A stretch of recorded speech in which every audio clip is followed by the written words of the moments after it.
Hi everyone. So this is the biochemistry series, and here we'll be discussing on the nucleic acid. Okay.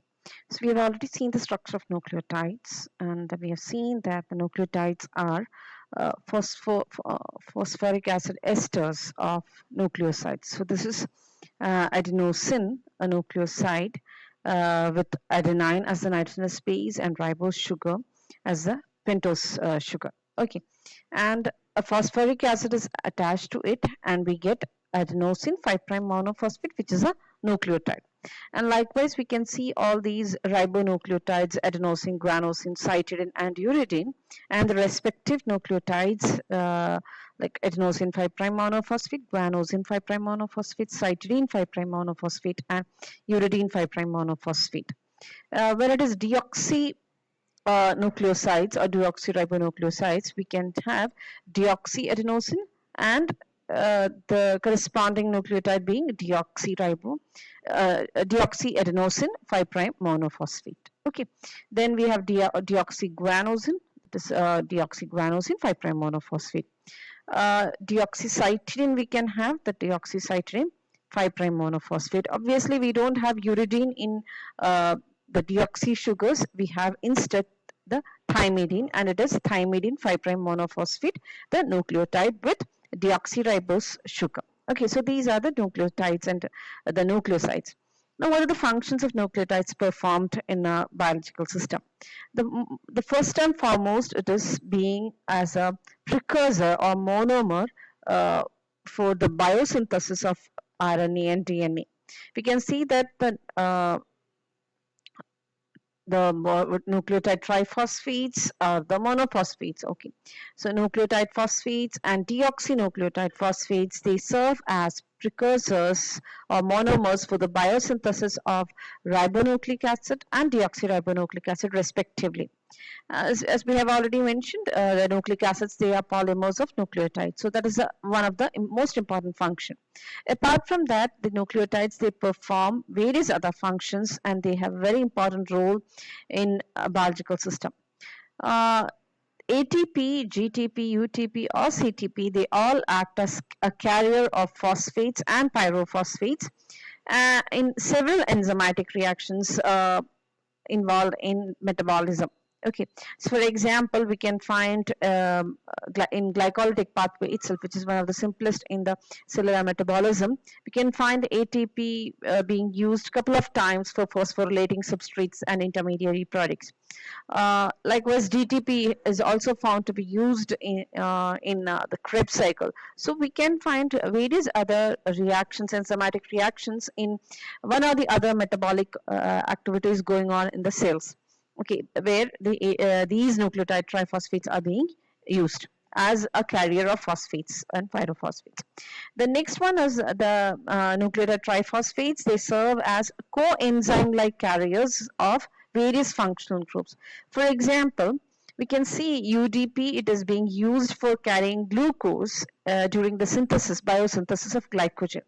So in glycogenesis, the process of glycogenesis, the UDP has a very important role as a carrier of glucose molecule, and UDP glucose play a very important function in the biosynthesis of glycogen, which you will be learning in glycogenesis in the metabolic pathways under metabolism.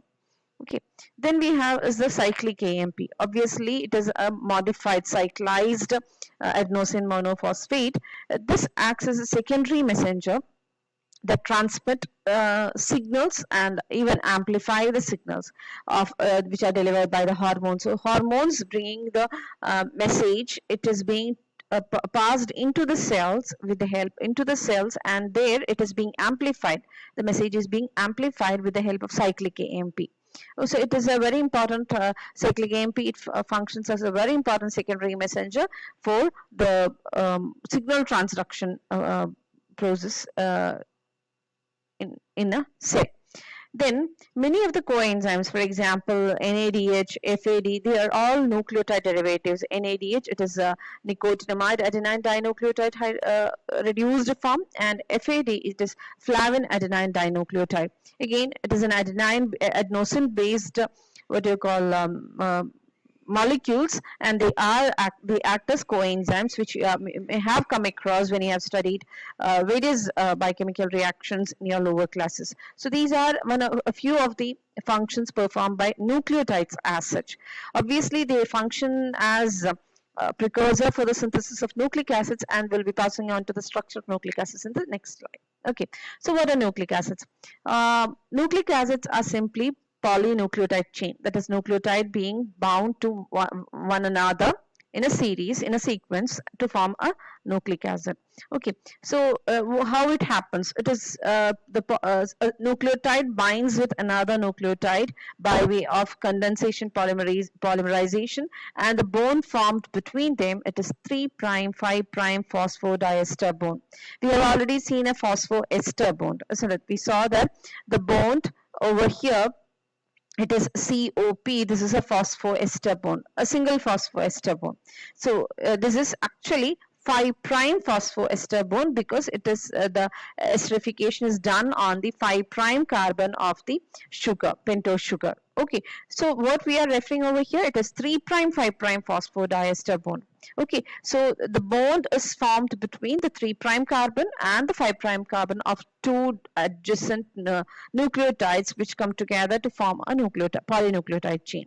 Okay, usually what happens is the nucleotide triphosphates there may be plenty of nucleotide phosphates like monophosphates, diphosphates, and triphosphates in a cell.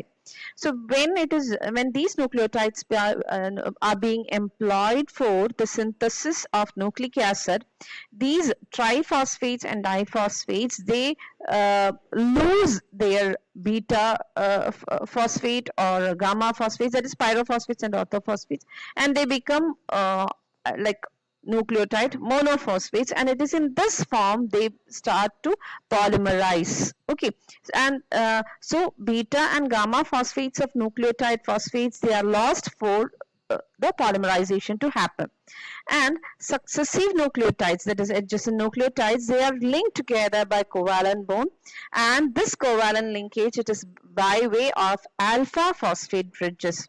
Okay, 3' hydroxyl and the 5' hydroxyl of a sugar form ester linkage with the two hydroxyl groups and of the phosphate molecules. We'll be seeing it in detail here.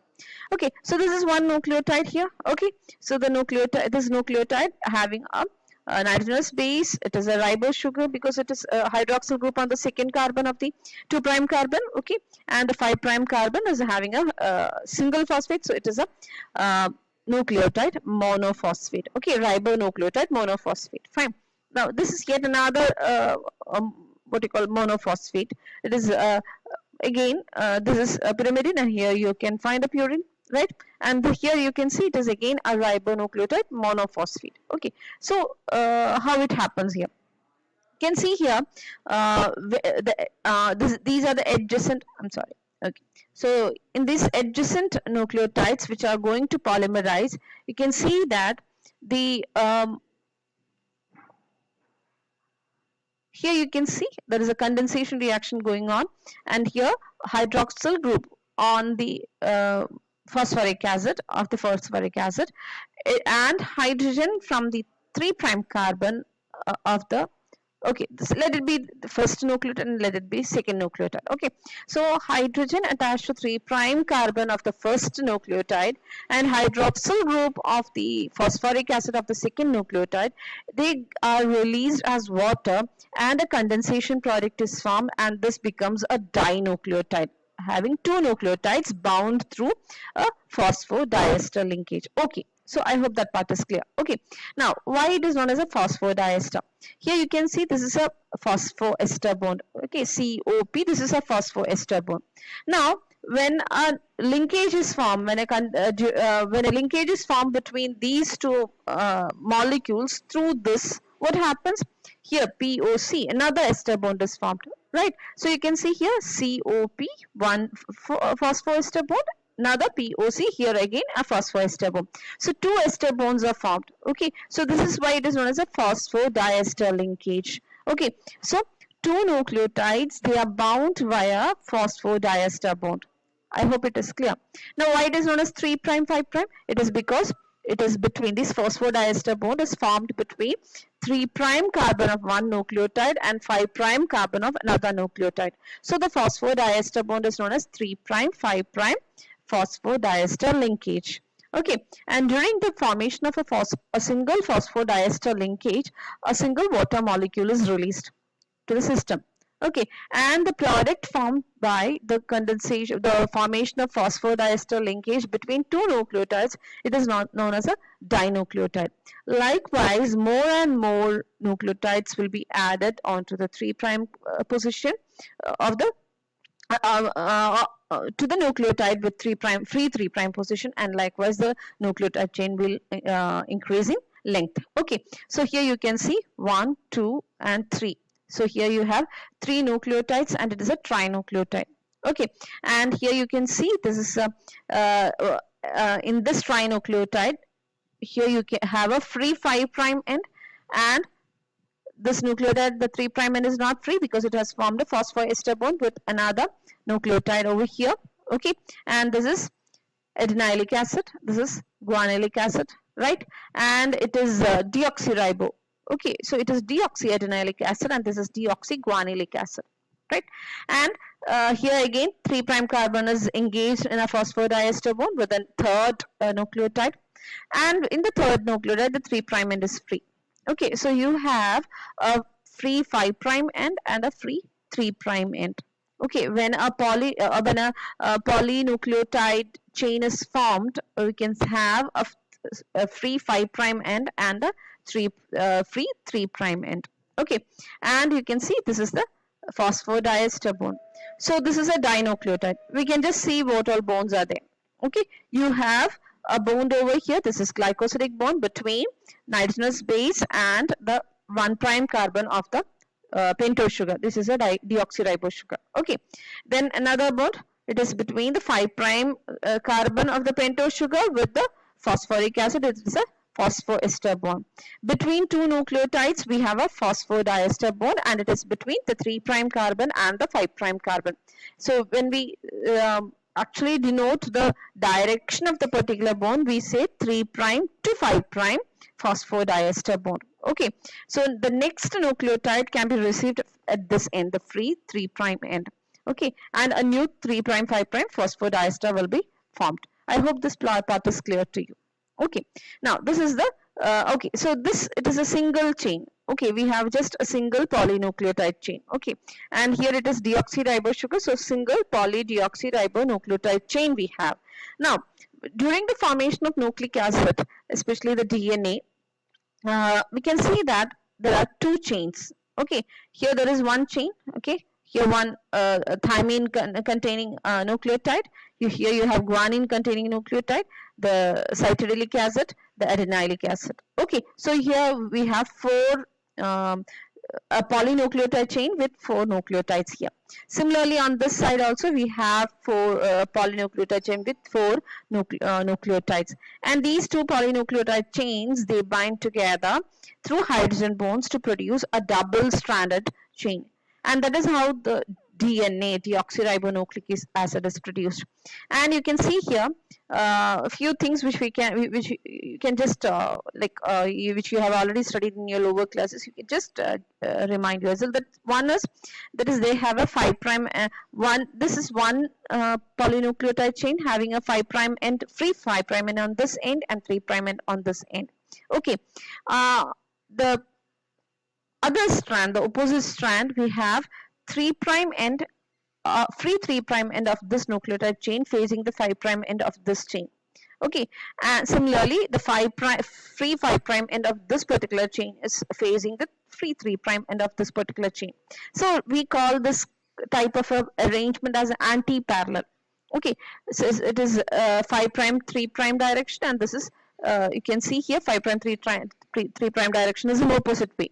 Okay, so we can say this 5' 3' is in this direction, and here it is 5' 3' direction, it is in this direction. So it is considered to be anti-parallel. Another thing which you can note over here is the type of bonding. Okay, thymine always binds with adenine and guanine always binds with cytosine. Okay, you can see here, right? One pyrimidine, one purine. that kind of a bonding is always seen. Okay, so in detail we will study the structure of DNA in the next presentation. Fine.